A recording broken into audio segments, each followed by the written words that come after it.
Happy New Year, unless you're watching this much later than when I posted it, in which case happy June. But anyway, with the new year comes New Year's resolutions. And I know there are a bunch of people out there who have a New Year's resolution to get started making games, who want to get into game development. But getting started is hard, because how do you even know which engine to pick? So I put together this guide to help you. I identified the 5 most common New Year's resolutions about getting into game development, and for each of those resolutions, I'm going to tell you which game engine you should use to have the best chance of reaching your goals. Before I get into it though, a little context. I'm Kenneth, and I'm working on an indie game called Isadora's Edge, a 2D action platformer inspired by Hollow Knight and Mega Man. It's available on Steam for wishlisting and Kickstarter for a follow when the campaign goes live, which I'm hoping will be later this year, so keep an eye out for that. Now, the first and most common New Year's resolution is, I want to make games, but I'm a total beginner. I don't know how to program, I've never touched a game engine, I don't know how to get started. And the engine for you is Godot. It's the easiest game engine to learn for 3 major reasons. The first is GDScript. That's the native programming language supported by Godot, and it's a very easy language to start with for someone who has never programmed before.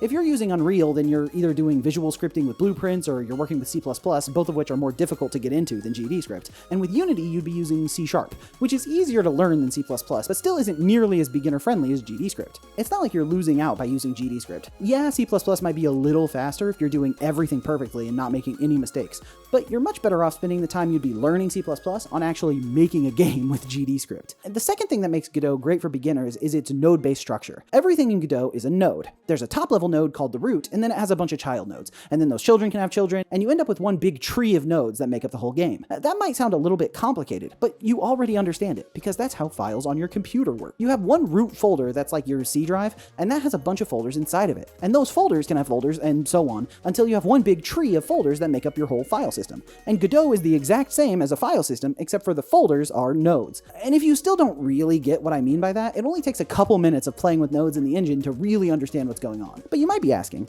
why is that node structure even a good thing? And that's because it forces you to structure your game correctly. Let me give you an example. Let's say we're working on a player node for the main character of our game. Well, we want him to have a character sprite so we can at least see him, so let's slap a sprite node in there. And I guess we want to animate the character too, so let's slap an animation player node in there too. And I guess we also want the player to move, so let's add something to control the physics, which is a character body node. And we want her to take damage, so let's slap in a hurtbox node too. And this is what our player node looks like now. Oops, we just did proper game architecture.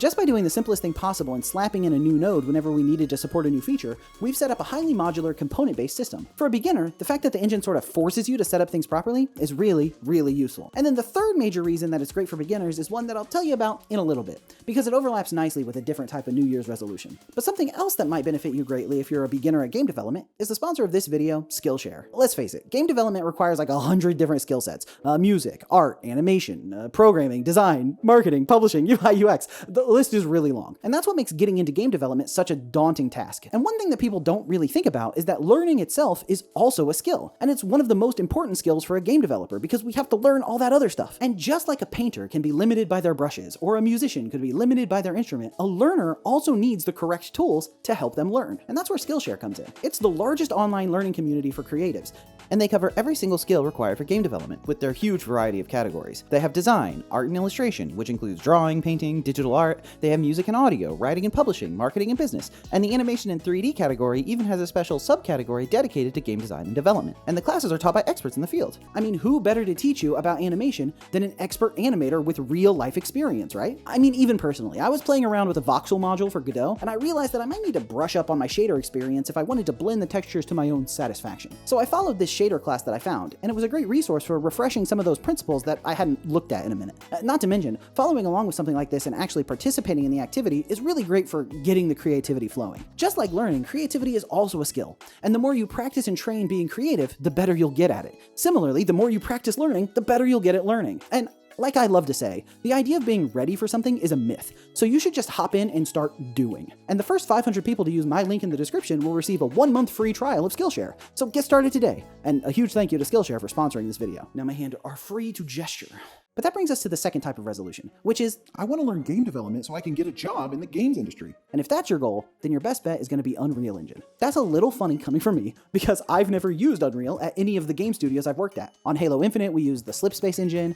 For the Bazaar, we used Unity, and the other studios were either Unity or Godot. However, I've job hunted in the games industry plenty of times now, and over a bunch of different years. And it used to be a fairly even split between Unreal and Unity. But one trend that I've noticed is that the number of smaller studios using Unity is going way down. A lot of studios are moving to Unreal, and some are moving to Godot, but what it means is that the number of jobs available for people working with Unreal Engine is going up. In my experience, I was able to find way more Unreal studios to apply to when I was job hunting. So having Unreal experience is going to be a huge factor in actually being able to get a job in the game industry. Obviously, it's not necessary. I got job offers from Unreal studios as well as Unity and Godot studios, even though I don't have Unreal experience. But I do think that if your main goal is getting into the games industry, then Unreal is going to be the best engine for you. But our third New Year's resolution is not for a person that's interested in the games industry, it's for the hobbyist. This resolution is, I want to participate in some game jams. I want to get experience making small projects. this was actually my New Year's resolution back in 2021. I decided that I wanted to participate in 5 game jams and make a devlog for each one of them. My goal was to get first-hand experience in the indie dev space. I wanted to learn the Godot Game Engine more deeply, and then I also wanted to jumpstart my YouTube channel so I could talk to you like I am doing right now. And the experience went great for me. I participated in the 5 jams. The devlogs are still available on my channel if you want to see what it was like, and I learned a ton. So personally, I think that having a goal to participate in a certain number of game jams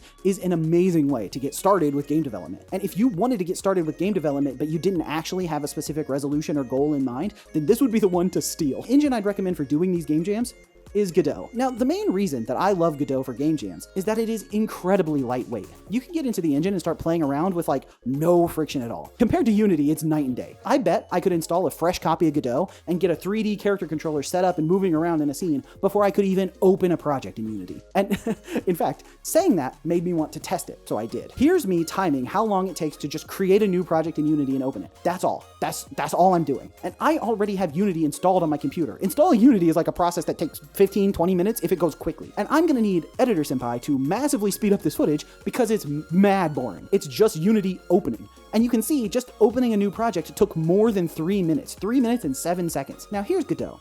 I start the timer, then I go and download it from the official Godot website, which takes about 20 seconds. And then I spend another 20 seconds creating a new project. Then I pop into the asset store, which is a tab in the engine, and download a third-person character controller, which I immediately add to the scene. Then I add a plane to use as the ground and turn it green to represent grass, I guess, and turn on collisions. And then I quickly set up an environment node with a procedural skybox, and I play with the colors a bit, and I launch the game. And in 2 minutes and 15 seconds, I went from not even having Godot on my computer to walking around in a 3D world that I created.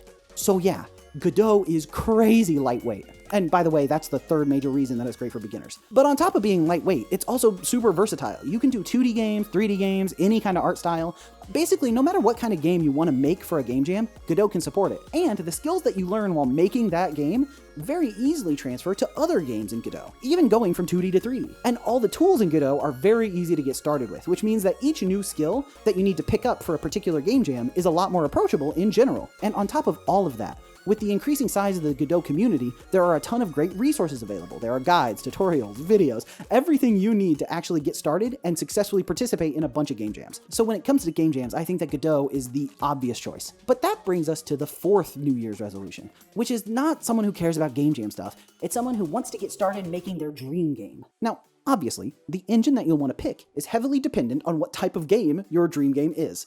So I've broken it down into 3 categories. First are 2D games. This can be pixel art or hand-drawn 2D. If your dream game is a platformer like Hollow Knight, or a top-down RPG like Pokemon, a roguelike like Slay the Spire or Balatro, then your best bet is gonna be Godot. When it comes to purely 2D features, Godot is just the best choice. Their UI system with control nodes is the best UI system I've worked with, so it's an easy win if your game is heavily menu-based like Slay the Spire. And the animation player system makes animating your sprites extremely easy. I don't want to go through every single feature in Godot that makes it good for 2D games, but it just has a lot of tools that facilitate development for 2D games in a super approachable way. But what if you don't want to make a 2D game? You're more interested in 3D. Well, then I would recommend Unreal. If you're trying to do something open world like Breath of the Wild, for example, then Unreal is an easy winner. It has incredible support for open world games, and if you really want super high fidelity graphics in your dream 3D game, I think it's pretty obvious that Unreal sort of takes the crown on that front. Now, I will add a little caveat, and that's that between Unity, Godot, and Unreal, I think that Unreal has the steepest learning curve. It's a little bit harder to really get in there if you're new to game development. So if your dream game is heavily stylized artistically, it's not like realism graphics,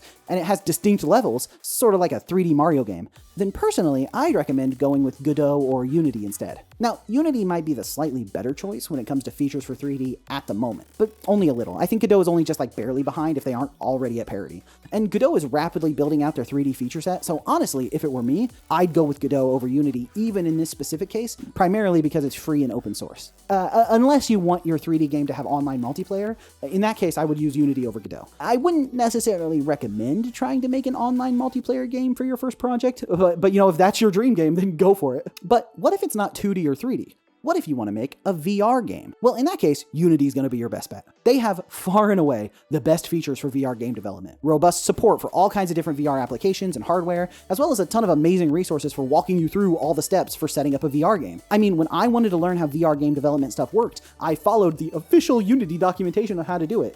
I mean, when it comes to engine support for a feature, it really doesn't get better than this. Plus, every single game studio that I've ever applied to that was making a VR game was using Unity. So for VR, I think Unity is kind of a no-brainer. To summarize, if it's a 2D game, use Godot. If it's a 3D game that's simple and stylized, use Godot. Otherwise, use Unreal. And if it's a VR game, use Unity. But that brings us to the fifth and final type of resolution, which is that I want to make a game with this specific engine, or I think this engine's really cool, or I want to follow along with this tutorial.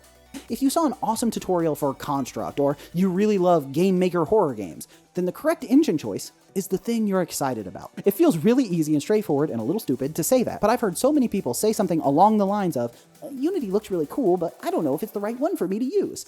And the truth is, being interested in and excited about a game engine is worth its weight in gold. Back when I started using Godot, it was because I was really excited about it. And now I've made a ton of progress on my indie dev journey just because I decided to follow that excitement. So if anything I said about any of the game engines in this video caught your interest, or you clicked on this video with an engine in your mind that you were already excited about, then pick that engine.